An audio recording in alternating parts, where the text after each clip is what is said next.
Hello, you've tuned to this week's episode of Next Steps Forward, and I'm your host, Chris Meek. As always, it's an honor to have you with us. Next Steps Forward is committed to helping others achieve more than ever while experiencing greater personal empowerment and well-being. Our special guest today is Lori Atwood. Lori is a certified financial planner and the founder of Fearless Finance. Her mission and the company's mission is to bring money happiness to absolutely everyone. She started her career in finance and telecom investment banking in Europe. She then became the chief financial officer of a 20-person internet startup where she oversaw the sale of that company to a publicly traded company. Lori returned to banking as an investment consultant, managing assets for institutions, foundations, and high net worth families. And she's also worked with a private equity firm to place capital in emerging markets. Stay with us as we talk about financial empowerment and well-being. Lori Atwood, thanks for being with us and welcome to Next Steps Forward. Thanks for having me. This is a show I like to call Show Firsts, and I'm a financial services guy by day as well. And so I think you might be the first guest I've had from finance. And so it's nice to have someone that talks the same language I do. So let's just dive right into it. Excellent. You and I both know that the words finances and financial planning scare the daylights out of many people and cause other people's eyes just to glaze over, my wife being one of them. But it's the people who don't let it scare them who get ahead and enjoy, in your words, quote, money happiness. What can someone who has no experience with finances do to not let it scare them? So I think this is a great question. And I think the first thing is the power of knowing. Honestly, the worst thing for your finances is avoidance. And what I'd like to say to people who feel like maybe they do avoid their finances a little, who might be listening, is with very few exceptions, it's all fixable. It's fixable. You have to be willing to do whatever the treatment is, but it is fixable. And so the first thing you have to do is acknowledge that it's there. It's like anything else, right? I mean, all of these words I'm saying sound all very familiar, but so acknowledging that you should be looking at your finances, being able to sit down with whatever, a pencil and paper, a computer, whatever you're using, and really take a look is by far the first step. So don't avoid it, just admit it. Don't avoid it. That's the worst thing for your finances is avoidance. All right, so let me back up a second and ask, doesn't everyone have experience with finances, whether they think so or not? And I mean, along that line, there's a term known as financial auditing. What does financial auditing mean to you? Well, I mean, audit in general just means taking a look at every single thing that has been spent and earned and putting it into its rightful bucket, whatever that is. And so for a big company, that could be auditing all of the expenses or getting audited for taxes. That's how most people think of that word. It just means that somebody from the IRS or the state is going to come and look at every single thing that you've written in your tax return to see if that matches up with whatever evidence he or she has. That's audit for me. And when you use the term financial health, what does that mean beyond income or net worth? Honestly, it doesn't mean income or net worth to me, if I may be so bold. Financial health for me means that you feel secure and empowered in your finances. You're not avoiding. You know what to do if there's a sudden car repair or somebody breaks a window in the house or whatever emergency comes up. You know what retirement will look like and when you're going to be able to retire. You know these things. These are not, it's not guesswork. This is not wishful thinking. It's all in a plan. That is financial health. And I say it a lot of times to people and they don't believe me, but I'm going to say it, which is so many more people are financially prosperous than and they don't think they are. And a lot of that has to do with our current culture of, well, she's driving that car and he's wearing that pair of shoes and whatever it happens to be that you're into. And none of that has to do with financial prosperity to me. For me, there are 5 things that are related to financial prosperity. If you don't mind me listing them right now. If you spend less than you earn each month, you are 50% of the way there, and you should pat yourself on the back. If you know where to get your hands on $3,000 to $5,000, if you've got a family of 4, if the water heater bursts or if there's a sudden root canal, again, you are prosperous. If you have 3 to 6 months of your expenses in cash in a savings account somewhere, hopefully high yield savings account somewhere, in case there's an emergency, and an emergency for me is defined as a total loss of income, job loss, divorce, and disability. If you have that socked away, you are financially prosperous. If you're saving or contributing 15% to whatever retirement plan you have available to you, and that could mean 5% being matched by the employer, and maybe you do your Roth, and maybe you do some other percent of your own contribution. It doesn't have to be that you're doing 15% into your 401k, but somehow you're getting me that 15%, you're prosperous. And then lastly, if you are at least managing consumer debt, and hopefully the answer is you have no consumer debt, meaning credit cards and personal loans, or you have a plan to pay them off and know how many months it will take you to do so, you are prosperous. And don't let anyone tell you differently. What do you think the percentages that people have? I won't say all of those, because most people probably don't have all of those, but say 3 of the 5.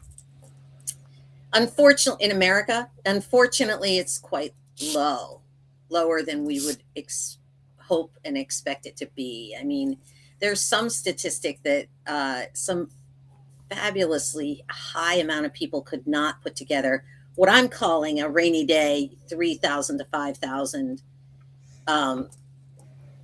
pile of cash for something that comes up. And I think that number is quite high. I don't want to quote a number because I don't know it exactly. But I've seen something similar where I'll pick a random number, like 80% or higher. Yeah, it's over 50%. That I'm sure of. Can't get one paycheck out of the bank. That's right. That's scary. It's frightening and it's disempowering. It is certainly something that might cause you to want to hide your head in the sand, for sure, because you don't know where to start. There's an old saying about money, and it's not what you make, it's what you keep. What are the key indicators that someone is financially healthy, even if they're not earning a high income? In other words, how is financial health different from financial wealth, or are they different? Or does that go back to the 5 things you listed? It does for me. I mean, for a lot of people, again, there are certain sort of milestones of wealth, and they're different for everyone. And, that's whatever it is for you. But if you have the 5 things I just named, you are financially healthy. Or I've been saying prosperous, but same thing for me. Yeah. The name Fearless Finance is obviously very powerful, but it could be misunderstood by people who think that being fearless means being willing to take big risks. What does fearless actually mean in your approach to money? And is being fearless with money more about mindset than about bold financial moves? It is definitely about mindset. It is not about bold financial moves. It's about feeling empowered, feeling secure, not having your blood pressure go up when you take your ATM receipt and, or like the old, I'm not even going to look at the ATM receipt or whatever it is. That's being fearless about your finances, where you know what's going on in your finances, your next step, those things that I mentioned. That to me is being fearless. Being aggressive or being risk-taking is a different animal. And a lot of times they're in opposition to each other. I have clients who come to me and they're like, well, I just put all of my retirement into crypto and this and that. I mean, that is unnecessary risk-taking when doing it the more conservative way in index funds, in the S&P 500 is going to throw back enough for you to get where you, and more for you to get where you need to go. I mean, it just, that's the difference for me. You mean when you're 60, you shouldn't put half your assets in Bitcoin? please. Oh my God, you have no idea. That's like nails on a chalkboard for me. Yeah. Yeah. So we're all creatures of habit. And I've noticed that one of my habits is saving my resilience questions about personal empowerment and well-being for later in my conversations. So again, we're a show first, and let's break that mold today and talk about those topics now. You talk about resilience with your clients. How do you define financial resilience? Well, financial resilience for me is the ability to weather what life throws at you. And especially nowadays, 50, 60 years ago, people didn't worry as much about job loss, but now it's a real thing. And it's a real thing all up and down age groups and, different vocations and all around our country regionally. So I think that being able to weather a period of either unemployment or inability to work for some health reason, whatever it is, or heaven forbid a divorce where half of the or possibly more than half of the income goes out the door. Being able to handle that is financial resilience, in my opinion. And maybe as a follow-up to that, how does financial security contribute to a person's overall resilience, and especially in those times of uncertainty? I know my bias is going to come out here, but it's almost everything. And just by way of anecdote, my husband has a friend whose wife passed suddenly in the night in her early 50s from a heart attack. And she was the main breadwinner in the house. And he's got these two kids, and he's trying to keep the emotional and psychological situation put together, but he can't because he's got to focus on the finances. So they're utterly linked. And the thing about it is that your finances, money is a tool, not unlike a toothbrush or a car, right? It's something that helps you get something done. And so people who are most resilient see it as a tool and are prepared. They know what tools they need to have in their toolbox. They know how to be prepared for things that, heaven forbid, happen like that. That's financial resilience, and that's financial health. And if you don't have those things, that anxiety related to your finances, because it's everything, it's keeping the lights on, keeping the house heated, whatever, it's gonna permeate everything else. We all know, well, maybe not, but many people have heard that one of the top 3 reasons for divorce is financial. It's that critical. But when it comes down to it, it's really just a tool.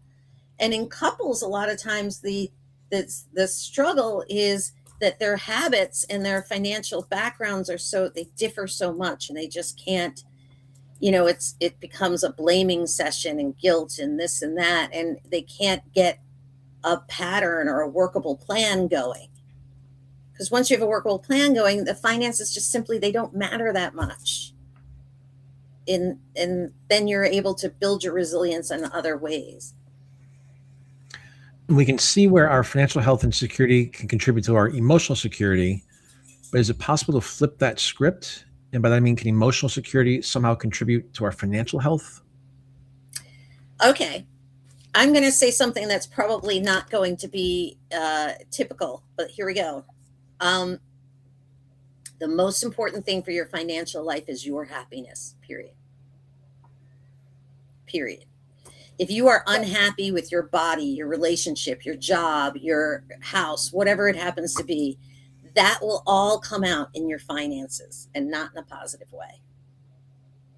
The best thing you can do for your finances is find some contentment. I don't mean momentary happiness from buying a pair of shoes or eating a cupcake. That's a totally different set of emotions. I mean some contentment with what you're doing. Even if you always wanted to be a florist or a beekeeper and you earn less, let's figure out a way for you to do that and be happy. You'll be happier earning less. And then I'm not, me as your financial planner, we're not forced to worry about all of the other accoutrement that go along with these big lifestyles that people have to hide other things that are really bugging them. And so you just flipped it on its head. I think that your financial situation a lot of times is an interesting mirror to your inner self, your inner life, for sure. There are people who are financially stable and even very well off, but still lack the emotional well-being that would normally come along with it. And in fact, I once heard a depression-era person say when he was poor, he didn't know it, but when he was very wealthy, he could never enjoy it. How do you help someone in that situation, or can you even do that? Well, I mean, we all come to our financial lives just like we come to our dating and relationship lives with our background, our DNA, what we saw growing up. We come to it in our time, what era we lived in. We come to it with all of that fingerprint, if you will. And I like to approach things by not trying to change the fingerprint, but instead just putting in place different aspects of the plan that allow a person to relieve the stress. So, for example, somebody like that, I find that people come in two flavors, right? There's super savers and there's super spenders. And I really haven't met anyone who's actually right smack in the middle. And I've been working for a long time to put myself in that middle case, mostly just so that I can see and model for clients and so forth. But it's hard. Most of us are on one side of that or the other. And a lot of times you marry someone who's on the opposite side. And that's also difficult. But if you're a super saver, as you're saying in that person who was depression era, then what I like to do is tell people, look, we have this whole plan. We know when you can retire. We know how you're going to reach your goals. You have this pot you can do each month for full discretionary spending. As long as you're spending within that pot, you can go do what you want. And that's empowering. When people know how their spending fits into the overall plan. How many people have something in their closet right now that still has the price tags on it, that they feel too guilty, too ashamed, too whatever to wear? So where does that come from? If you were empowered to know that you could afford whatever that was, you'd be wearing it. And so that's one of the approaches I like to use with people who are more on the saver side of things. I know cases like the one I just mentioned are probably pretty rare, and it's certainly more common for someone, and especially for young people and the people you work with, to move from financial instability and insecurity to stability. What happens psychologically to someone when they move from financial instability to stability? I am nobody's psychologist, that's for sure. But, what I find happens when people start earning a lot of money is that, lifestyle can expand to fit those earnings. And once lifestyle expands, it's very hard to deflate. And so what I find a lot of times, especially I see this with attorneys particularly, but I don't want to pick on them. I'm sure it happens with lots of people, is that, they're making 6 figures, 7 figures in some cases per year.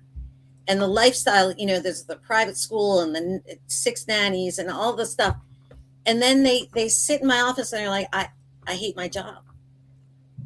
And I'm like, okay, well, we can devolve you from your job pretty easily, but how are we going to rein in the spending so that you can go and pursue whatever it is that makes you happy?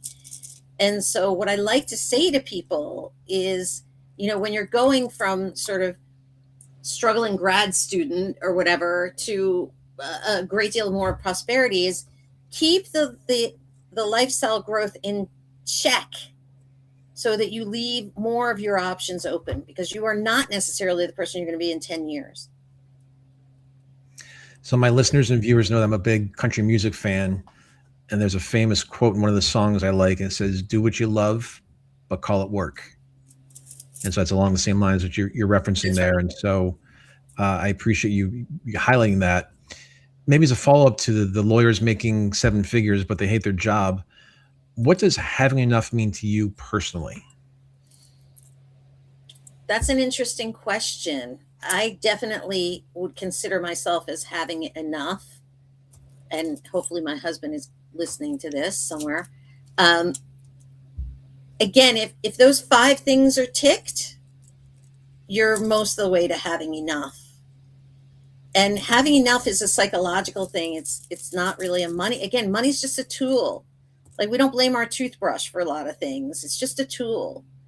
And so um, having enough is a mindset. You need to feel grateful for what you have. And sure, I have goals. There might be something that I want, and I'll save for it, and I know how long it'll take for me to get there, and pay for it and feel really good when I get it. That's all part of having enough too. um, when I see people who are struggling in the sense that they feel like they don't have enough, they're not keeping up with the Joneses, they don't look the same on Instagram as other people look, and that bothers them. Um, I worry about there being a gap in their lives that they're trying to fill. And that's what I was talking about a few minutes ago about happiness. Yeah. And how does having even a small financial cushion change the way people make decisions if they take the proper steps? So, a runway or a financial cushion can be extremely empowering. Again, if something is not okay in your life, if you're in a relationship that is abusive, you're in a relationship that's not working for you, whatever it is, I would never want a friend to stay in a bad relationship because they were worried about how to pay their utilities. I want you to be able to get out. It's essentially tantamount to freedom, having that cushion. Now, the cushion's different for everyone. If you're 22 and you just got out of college, the cushion could be just a few $1,000s and you're just fine. But if you've got, a couple of kids and blah, blah, blah, the cushion needs to be more. So as long as you have that cushion that makes sense for you, it's extremely freeing or empowering. And that's part of the name Fearless Finance, is making sure that we have enough for you to make different decisions at different phases of your life. How'd you come up with the name Fearless Finance? I remember where I was sitting, and I just, somebody had said to me, it had to be some non word, right? Like Google, right? And I just was struggling because I'm not a terrifically creative person. I really hate picking paint colors, and that kind of stuff is really not doesn't play to my strengths at all. And I'm thinking, gosh, I can't think of, finance-a-roo or whatever. And I was like, well, let me start thinking about actual dictionary words and what makes sense.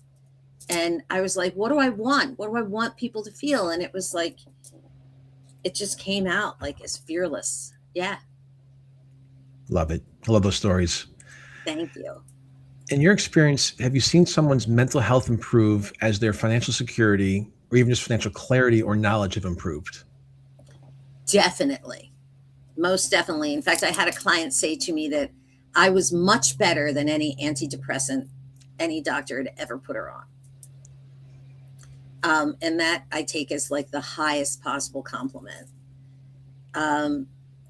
Absolutely. I've seen relationships improve. People have thanked me for saving marriages, and I don't do any of that stuff. All I do is count stuff for a living. That's what I do. I count stuff and I put it into piles. But when people are unable on their own to count it and put it into piles, it can be really, really helpful. And it's been said that financial security gives us freedom, including freedom to make different choices in our careers, like you mentioned before. Have you seen any especially powerful examples of that? Well, it's mostly with regard to leaving jobs that people are not happy with. Yeah, that's absolutely the case. I had somebody working at what we would all term big tech, and she was making a bucket of money. I mean, that was not an issue. And she really wanted to open her own business. And we got her to a place where she could do that. And it's transformative, and her business is going really well, and she's so happy. So I have quite a few stories like that. That's amazing. Mm-hmm. We've been talking to Lori Atwood, founder of Fearless Finance, and we'll be right back after a short break. Stay with us.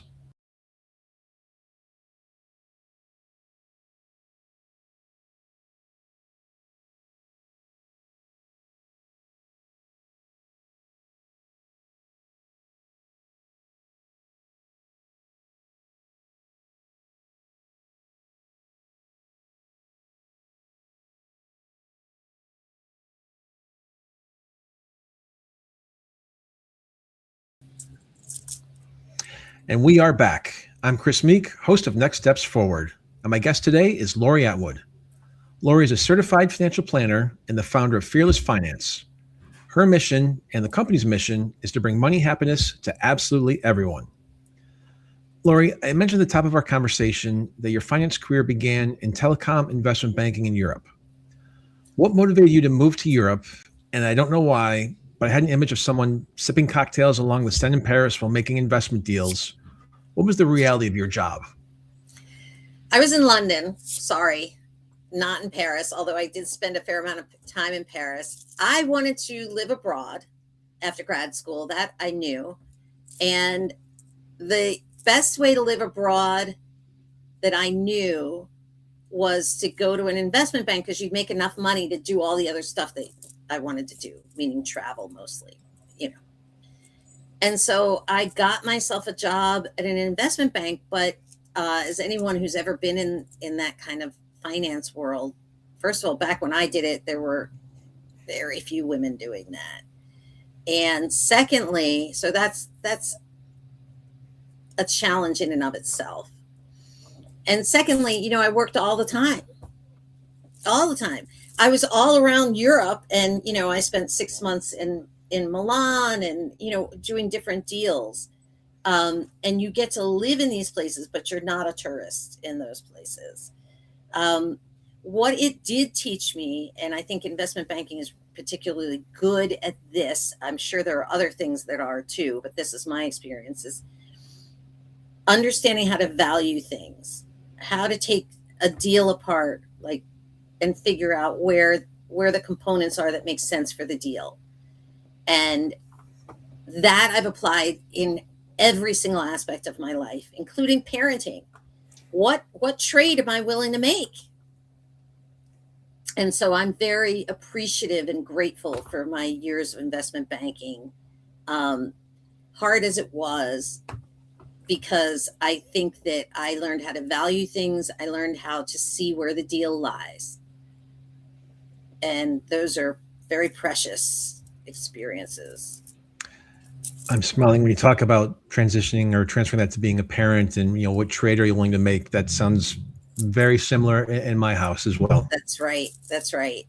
I hear myself with my daughter, you know, I would not make that trade. And I hear myself say that to her, and she's used to the way I talk, but because that's how I'm seeing it.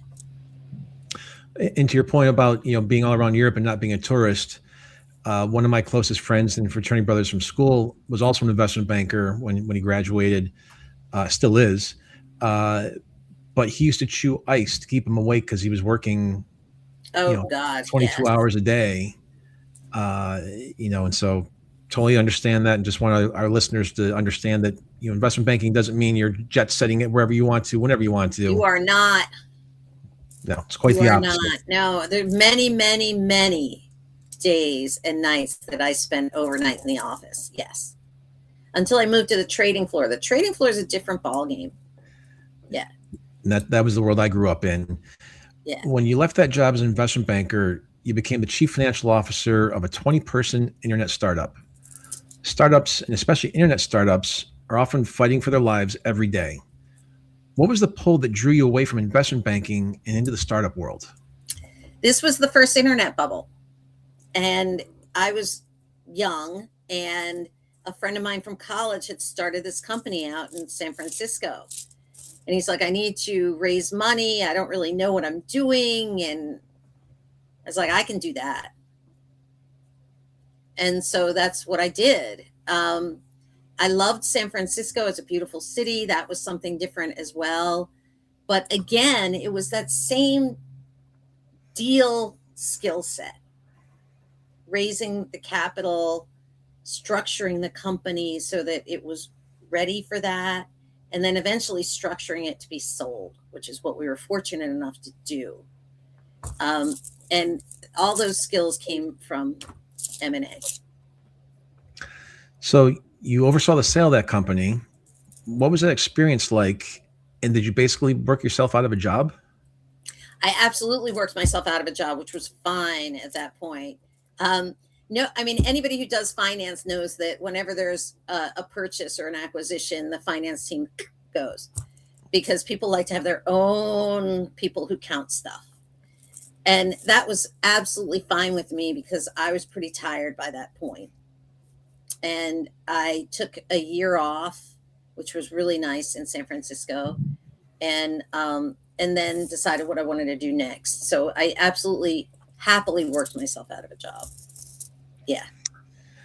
And we were talking about financial resilience earlier, but what did those personal experiences, moving to Europe and working there, and then moving to an internet startup, teach you about personal resilience and empowerment and how to care for your own mental and emotional well-being? I've never sat and thought about the actual one-to-one connection of those things. But I know by the time we were ready to close that deal that I needed time off. And so facing, for somebody who used to work in investment banking, you're not really used to a lot of time off. That's just not really a thing. Being able to say that and be like, I need this. That's very empowering. And that takes a certain level of maturity. It's hard to do that in your 20s, and so I think that I don't want to sound like Oprah, but I was sort of setting boundary. I was like, okay, I tend to be very efficient with my time as a person in general. And so I'm super efficient and productive with my time. But now at that point, and now I recognize that I need to let my brain unwind for a bit. And you don't always know those things going in, especially in your youth. So, yeah. How much of our financial behavior is shaped by how we grew up? And do you see generational patterns, both healthy and unhealthy, around money? Nobody's going to like what I'm about to say, but here it goes again. I think a lot of how we treat money and finances is in our DNA. And so if you see the generational issues, it's because those are your genes and their genes. Now, I'm not saying that trauma and other things don't affect the way you deal with money. They do for sure. But so much of it, I think, is already imprinted when you come out. And that's why I tend to resist people who want to change the way they inherently are about money. I feel like it's much better to figure out how you are and create the right plan and scaffolding around to make sure you succeed. There are many smart, capable people who struggle to manage money effectively. Why is that? And what's their blind spot or their fatal flaw? Well, I mean, I think avoidance is always a thing. And so so many people come to me, they're like, I'm not good at math. I'm just not good at math. And I'm like, well, if you manage to get through fourth grade, you can do everything that you need to do with your finances. It's add, subtract, multiply, and divide. And typically by fourth grade, you've mastered those. And so that's not a good enough excuse for me. And I find that people hide behind money issues. Again, they hide deeper issues and behind the money. Like, oh, well, I couldn't possibly change jobs because, little Tristan needs to go to this prep school, whatever it is. And I'm like, you're hiding. What do you want? And then we'll figure out the money around it. But that's very hard for people, even people who are extremely wealthy and prosperous. It's very hard, to say, okay, again, I'm going to go right back to that toothbrush analogy. This is just a toothbrush. I got to really see what's going on in my mouth. So it's very hard for all of us to take that look. And the money can be a very convenient excuse. Maybe part two of that is, what does a healthy relationship with money actually look like? Well, again, it's my 5 things. Knowing where you have, where are you going to go to get money if, again, the water heater bursts or whatever. A healthy relationship with money is treating it for what it is, which is a tool. And you know where your piles are and what those piles are for. And if that something happens, you know where to go to deal with it. It does not affect all of your day in and day out life, whether you're living in a 1-bedroom somewhere or you're living in a mansion, because other than people living on the bleeding edge of food and housing security, which is a completely different issue, there's not that much difference except in the size of the trinkets, right? If you're living on, you're living within your means, you're spending less than you earn, whether that's a small amount or a much larger amount does not matter that much to me. It's the habit of spending less than you earn and saving and because personal finance is the dirty little secret, is the trade-off of long and short, right? It's the trade-off of long-term goals and that which makes me happy this second, the shoes, the cupcake, whatever it is. And so as long as you can make those trades, money should not be a thing that comes up that often for you. You touched on this earlier briefly. Maybe we can get a little bit deeper. How can people align their financial decisions with their personal values? And how can people design a financial life that supports joy and not just security? Well, this goes back to what I said before, that your happiness is critical to your financial well-being, if not the most critical thing to your financial well-being.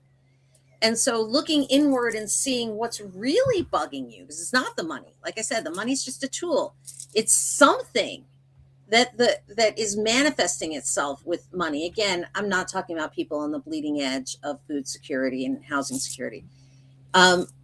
It's something else. Is it that you're not happy in your relationship, but you're too scared to make a different way of life? You're not happy in your job. You're not happy with, your body, or something is going on, or whatever it is. You have to look inward and figure that out, and then use the money as the tool that it is. And it may take you a while. Save enough to do whatever it is you need to do. I'm not saying it's going to happen this moment, but that's the joy. That's where you bring the joy in. When you see it really just as a tool, like a toothbrush. I mean, I don't feel joy about my toothbrush. It's just a thing there that, I don't hate it either. It's like a thing that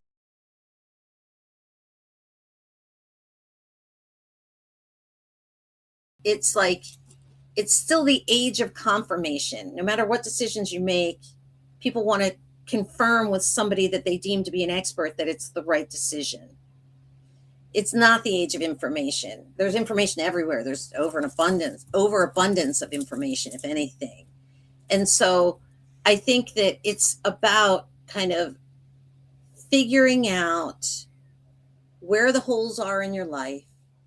How can money help with those holes? What do I need to do?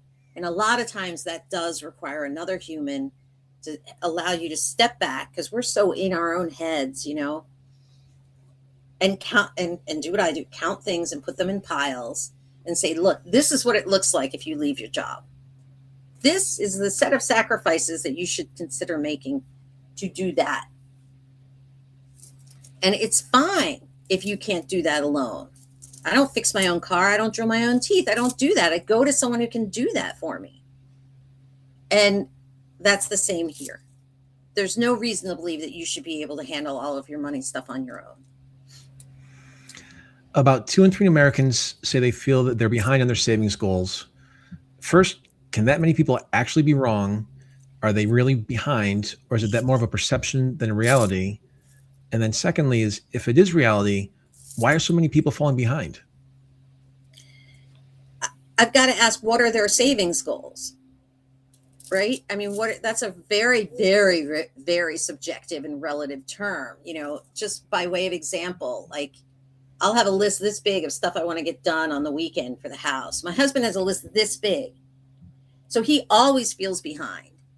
And I say to him all the time, I'm like, you're not writing a reasonable list. This is the same. It's the same. And so if your goal is to drive Uber and retire at 35, that math is tough.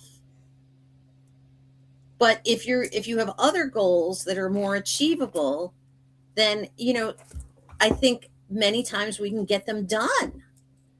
And so a lot of our job is to help people understand really what their priorities are and not just what they think they should be, and then work on a plan to get there.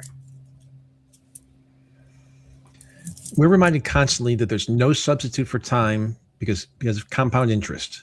The eighth wonder of the world takes many years. Is it really possible to make up for lost time financially? And if so, what does that practice look like? Absolutely. If you start today, whatever age you are, that's fabulous. My mother, bless her heart, is 90, right? So if you start, and she only, through lots and lots of, life things, started to save in her mid-50s. And she's fine. Because you can start. It's just, she doesn't own a Birkin bag or anything like that, but she has everything she needs. And so it all comes back to this whole concept of what is everything you need? How much do you need? And if you're doing a job that you love, maybe you need less. And so it's about really how much do you need? And then what is kind of the plan to get there? And I don't think it's ever too late to make that switch over. And again, the first step is avoiding avoidance. The first step is looking. It's always better to know.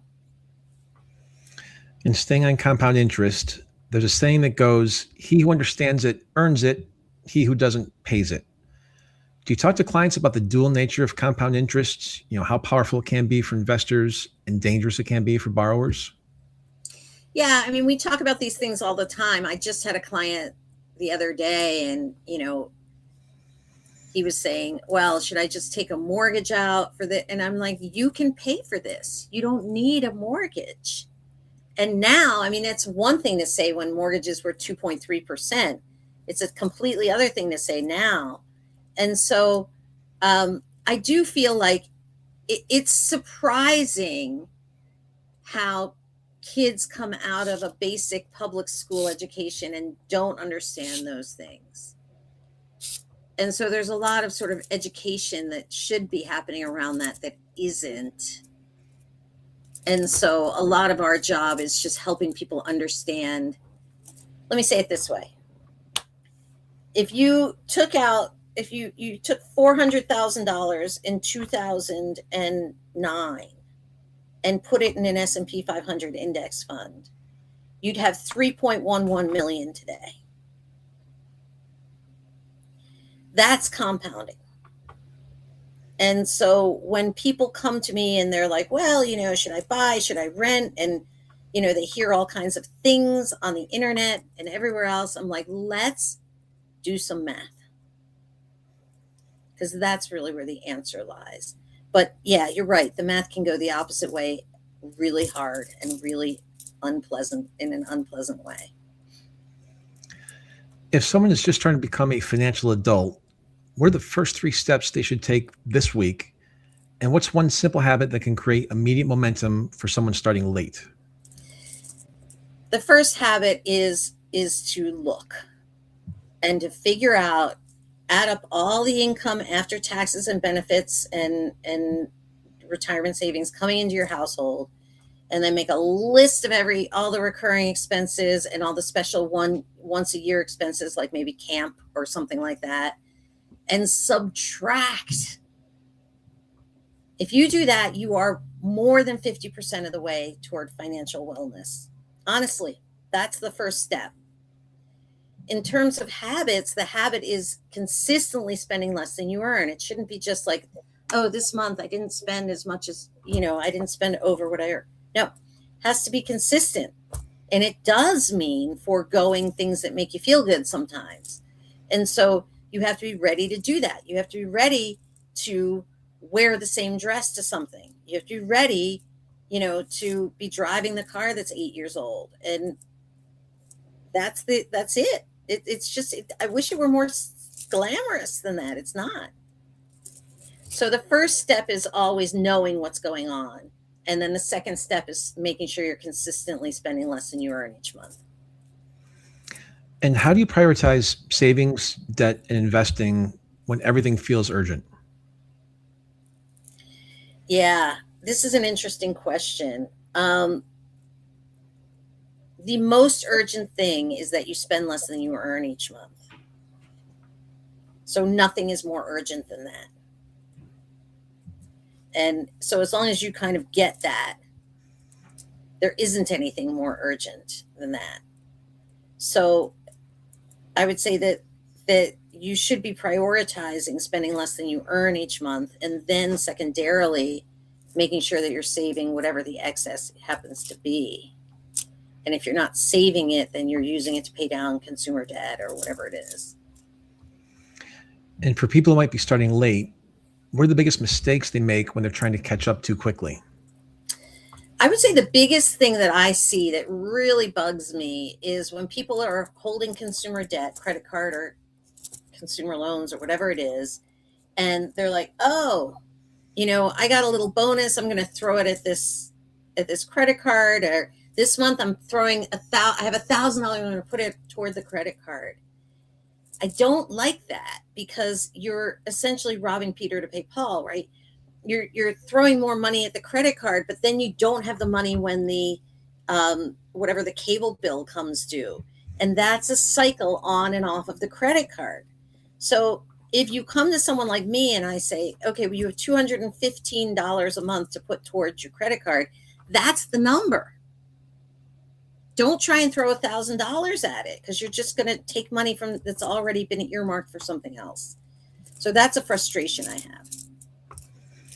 And what's one belief about money people should let go of today, and one belief that they should adopt instead? One belief I would like everybody to let go of, it's not really about money, but it's related, is that renting is a waste of money.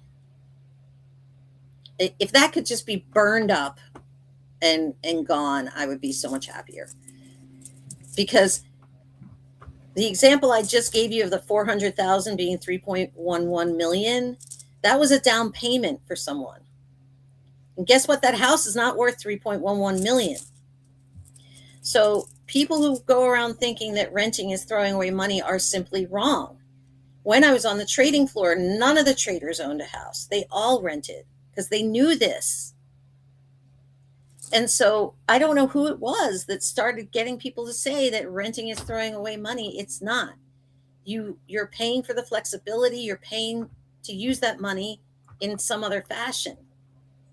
So that's something I wish were gone. What would I wish that people would adopt? Again, it's got to be something around knowing your finances and not avoiding them. We have just a couple of minutes left. How can people connect with you? Oh, yeah. Thank you. So please go to fearlessfinance.com. There's a contact sheet there, or you can email us at hello@fearlessfinance.com. If you put Meek, MEEK, in the promo code, we will give you $50 off the first meeting for sure. You can get to us on all the socials at Fearless Finance. We'd be more than happy to talk to you there if that's what you want. But definitely get in touch. Getting help is so worthwhile. And that $50 off is not coming to me, just to be clear for our listeners and viewers. No, that's right. Lori Atwood, founder of Fearless Finance, thank you so much for being with us today. I really enjoyed the conversation, and thanks for helping our listeners hopefully get their arms and hands around their finances. Thank you so much for having me. It was really fun. No, likewise. And thank you to our audience, which now includes people in more than 50 countries, for joining us for another episode of Next Steps Forward. I'm Chris Meek. For more details on upcoming shows and guests, please follow me on Facebook at facebook.com/Chris Meek Public Figure, and on X and Instagram at @ChrisMeek_USA. We'll be back next Tuesday, same time, same place. Until then, stay safe